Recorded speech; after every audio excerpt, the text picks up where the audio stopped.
प्यारे बच्चों, last class में हमने रासायनिक समीकरण को संतुलित किया था। अब इस क्लास में हम जो संतुलित रासायनिक समीकरण है उसके महत्व को देखने वाले हैं कि उसका इम्पोर्टेंस कहाँ कहाँ होता है। तो लास्ट क्लास में हमने दो रिएक्शंस को क्या किया था, बैलेंस किया था। एक रिएक्शन थी कार्बन अगर ऑक्सीजन से रिएक्शन करता है तो कार्बन मोनोऑक्साइड बनाता है। इस रिएक्शन को अपन ने हिट एंड ट्रायल मेथड से सोल्व किया था।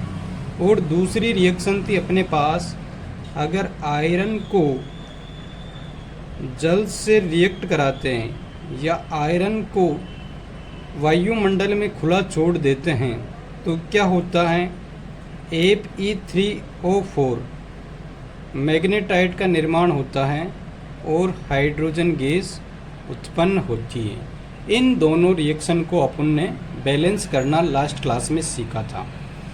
तो लास्ट क्लास में हमने देखा था कि यहाँ जो अभिकारक हैं उसमें कार्बन एक है और उत्पाद में भी कार्बन एक है। इस वजह से कार्बन यहाँ पर क्या था, बैलेंस था। अब ऑक्सीजन को बैलेंस करना था अपने को, तो ऑक्सीजन को बैलेंस करने के लिए हम लोगों ने क्या किया था कि अभिकारक में दो ऑक्सीजन दे रखे हैं और उत्पाद में केवल एक ऑक्सीजन है। तो इधर क्या किया था, मैंने 2 से मल्टीप्लाई किया था उत्पाद में।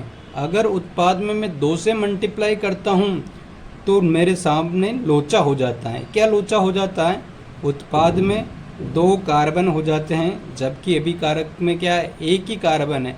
इस वजह से इस कार्बन को बैलेंस करने के लिए अपने को 2 से मल्टीप्लाई करना पड़ेगा कार्बन को, तब जाके अपने पास क्या रहेगा, कार्बन और ऑक्सीजन दोनों बैलेंस हुए थे। सेम टाइप से इस रिएक्शन को भी अपन ने बैलेंस किया था हिट एंड ट्रायल मेथड से। मैं बता देता हूँ इसको बैलेंस कैसे किया था। सबसे पहले आयरन को बैलेंस किया था। आयरन अभिकारक में 1 है जबकि उत्पाद में आयरन कितने हैं, 3 है। तो यहाँ पर 3 से मल्टीप्लाई करेंगे। 3 से मल्टीप्लाई करने के बाद आयरन बैलेंस हो गया था। अब अपने को बैलेंस करना था ऑक्सीजन को। ऑक्सीजन को बैलेंस करने के लिए इधर अपने पास क्या है, 4 ऑक्सीजन है और इधर अपने पास 1 ऑक्सीजन है। तो इधर मैं क्या करूँगा, 4 से मल्टीप्लाई करूँगा। 4 से मल्टीप्लाई करने के बाद ऑक्सीजन बैलेंस हो गया। आयरन और ऑक्सीजन बैलेंस हो गया, बट हाइड्रोजन क्या हो गया, अपने पास अनबैलेंस्ड हो गया। इधर हाइड्रोजन 2 है, 1 में 2 हैं, तो इधर कितने हैं, 4 है। 4 कोफिशिएंट हैं, इसका गुणांक 4 है तो 8 हाइड्रोजन है। तो इधर किससे मल्टीप्लाई करेंगे, 4 से मल्टीप्लाई करेंगे। तो इस टाइप से हमने क्या किया था, संतुलित रासायनिक समीकरण को देखा था। अब इसका महत्व क्या है, इम्पोर्टेंस क्या है, ये देखने वाली बात है। तो इसका इम्पोर्टेंस है द्रव्यमान संरक्षण का नियम। क्या इम्पोर्टेंस है, द्रव्यमान संरक्षण का नियम। द्रव्यमान संरक्षण के नियम को इंग्लिश में बोलते हैं लॉ ऑफ मास कंजर्वेशन। क्या बोलते हैं, law of mass conservation. Law of mass conservation ये बोलता है, जो कि आपने 9वीं कक्षा में पढ़ा है, कि किसी भी रासायनिक अभिक्रिया में द्रव्यमान को न तो उत्पन्न किया जा सकता है और न ही नष्ट किया जा सकता है।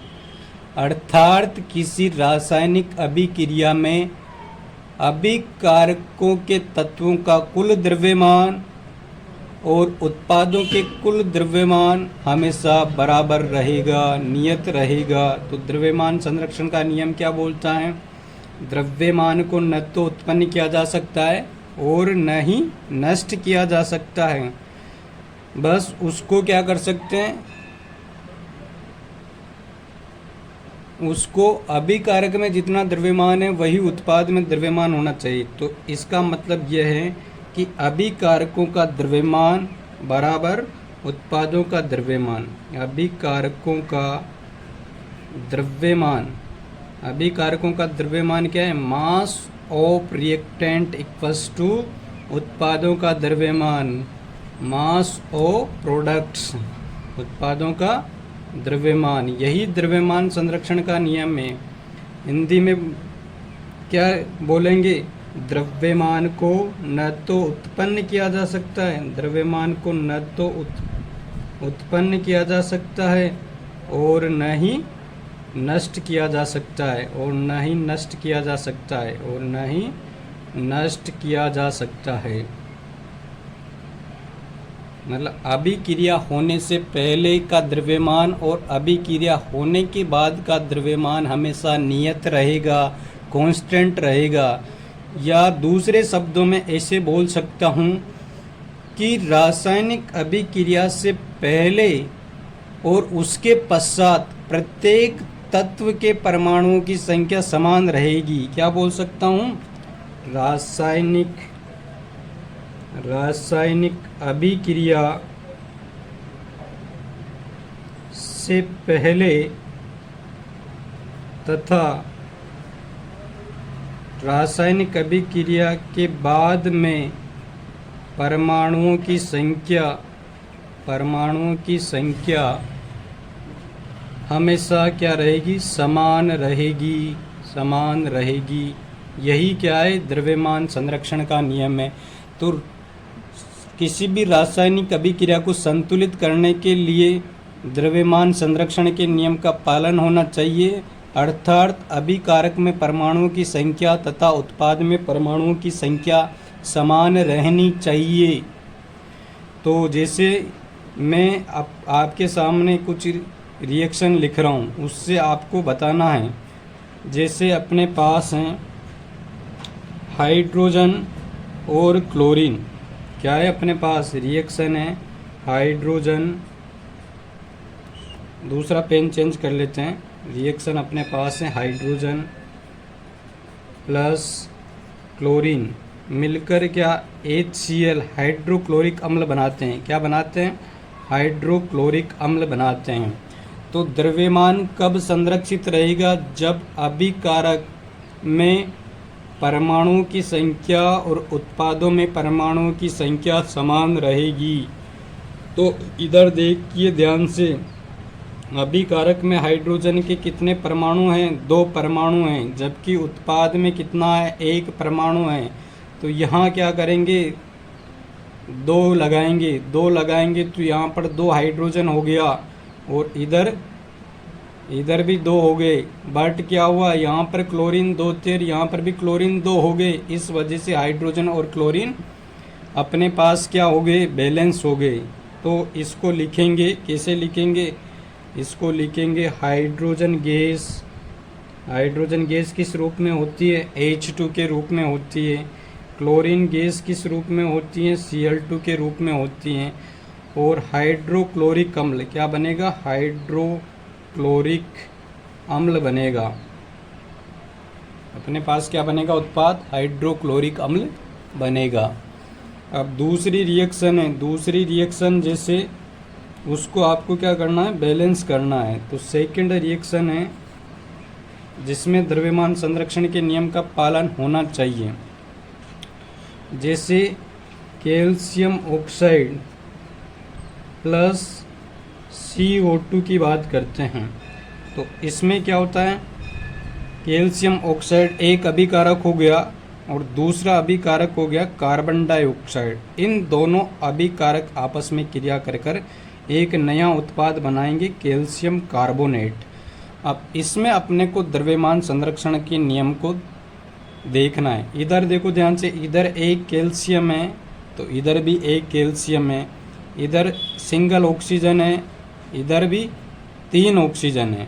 तो इधर देखना है कैल्शियम ऑक्साइड के साथ तो 1 ऑक्सीजन हो गया और कार्बन डाइऑक्साइड में कितने ऑक्सीजन हो गए? 2 ऑक्सीजन हो गए। तो 1 + 2 3 ऑक्सीजन। और इधर भी कितने ऑक्सीजन? 3 ऑक्सीजन। तो ऑक्सीजन भी बैलेंस है।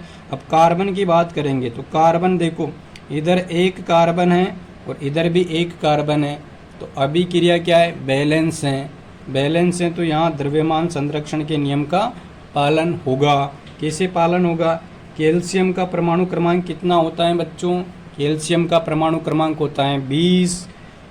तो परमाणु क्रमांक 20 हैं तो परमाणु भार कितना हो जाएगा? जस्ट डबल हो जाएगा। तो जस्ट डबल कितना हो गया? 40 हो गया। ऑक्सीजन कितने नंबर पे आता है? ऑक्सीजन आता है 16 नंबर पर। तो 16 नंबर पर आता है, ऑक्सीजन कितने नंबर पे आता है? 16 पे आता है या 8 पे आता है? 8 पे आता है।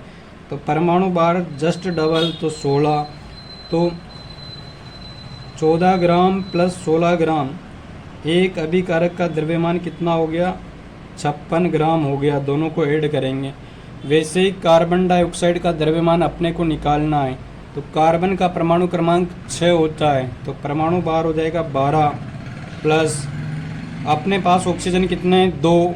एक ऑक्सीजन का परमाणु भार 16 होता है, तो 2 का क्या हो जाएगा? 2 इंटू 16 32 हो जाएगा। तो 32 प्लस 12 कितने हो गए? 32 और 12 को जोड़ो, फटाफट जोड़ो, तो 44 ग्राम हो गए। तो अभिकारकों का कुल द्रव्यमान कितना हो गया अपने पास? अभिकारकों का कुल द्रव्यमान अपने पास हो गया, अभिकारकों का कुल द्रव्यमान, दोनों को क्या कर देंगे? ऐड कर देंगे। तो 56 gram plus 14 gram equals to 100 gram.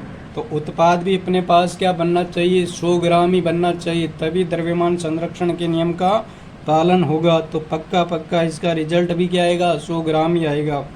Check कर लीजिए। कैल्शियम 40, क्योंकि परमाणु क्रमांक 20 है तो जस्ट डबल। कार्बन का कितना? कार्बन का 12 परमाणु भार, और ऑक्सीजन का, एक ऑक्सीजन का 16 होता है, तो 3 इंटू 16, तो 40 प्लस 12 प्लस 48, तो 48 और 12 तो कितने हो गए? 60 प्लस 40 कितने हो गए? 100 ग्राम। तो अभिकारकों का कुल द्रव्यमान बराबर उत्पादों का कुल द्रव्यमान। तो क्या रिजल्ट देखने को मिला है अपने को रिजल्ट देखने को मिला है कि अभिकारकों का कुल द्रव्यमान, अभिकारकों का कुल द्रव्यमान बराबर उत्पादों का कुल द्रव्यमान, उत्पादों का कुल द्रव्यमान। यही द्रव्यमान संरक्षण का नियम है। मतलब अभिकारकों में परमाणुओं की संख्या या उत्पादों में परमाणुओं की संख्या, यही द्रव्यमान संरक्षण का नियम है। अब आप अलग अलग रासायनिक अभिक्रिया में द्रव्यमान संरक्षण के नियम का पालन करते हुए अभिक्रिया को बैलेंस कीजिए। ये आपके होमवर्क के लिए हैं। जैसे सोडियम धातु जल से अभिक्रिया करती है तो क्या बनाती है? सोडियम हाइड्रोक्साइड बनाती है और हाइड्रोजन गैस का निर्माण करती है। इस अभिक्रिया को आपको बैलेंस करना है। यदि रिएक्शन बैलेंस है तो आपको क्या करना है? द्रव्यमान संरक्षण के नियम के अकॉर्डिंग अभिकारकों का कुल द्रव्यमान और उत्पादों का कुल द्रव्यमान चेक करना है। और नेक्स्ट है अपने पास लास्ट रिएक्शन, जिसमें कॉपर ऑक्साइड अगर अमोनिया से रिएक्शन करता है, NH3 को बोलते हैं अमोनिया, तो अपने पास जो बनकर आता है वह आता है copper plus nitrogen gas plus H2O। इस अभिक्रिया को आपको बैलेंस करना है टेबल मेथड से या हिडन ट्रायल मेथड से, और ये चेक करना है कि अभिकारकों का कुल द्रव्यमान उत्पादों के कुल द्रव्यमान के बराबर हैं या नहीं। तो आज की क्लास में हम इतना ही बात करेंगे। अब नेक्स्ट क्लास में हम देखेंगे रासायनिक अभिक्रियाओं के प्रकार के बारे में। तो ज़्यादा से ज़्यादा क्लास को आप क्या करें? लाइक करें, सब्सक्राइब करें और शेयर करें, और अपने चाहने वालों तक इस क्लास को पहुंचाएं। Thank you.